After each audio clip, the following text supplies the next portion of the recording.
So, the rules for the full 52 are deliberately simple and deviously complex. But basically, everybody who's in, when you're dealt in, you have 5 cards to start with.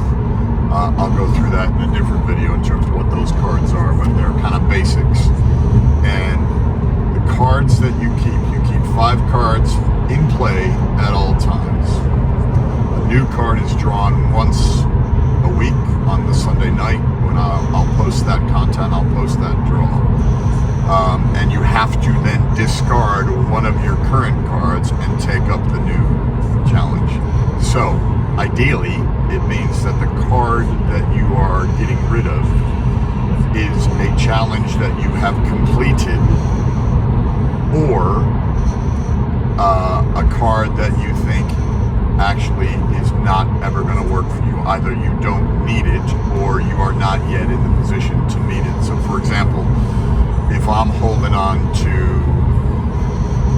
when I start, I've got 5 cards. One of those is about 6 to 8 hours, working towards 6 to 8 hours of sleep. So I would say, okay, actually, I'm probably, not last night, but I'm probably pretty close to that.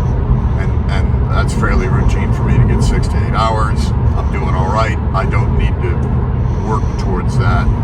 So I'm gonna kick that one back into the pile, and I'm gonna take on the new challenge to replace it. So it's not that you're just focused on one thing, because that's not the way life works. You've got at least 5 of those in play, and the beauty of that is your 5 cards are going to be different from each and every other member of the group's 5 cards. So we're discussing and keeping topics and goals and targets and habits and different areas of emphasis in play and in discussion throughout, rather than, oh yeah, got that, did that, done with it, completed it, mate, and forgotten. It's keeping everything in the conversation until it becomes part of your standard operating procedure. Does that make sense? That makes sense. Them's the rules.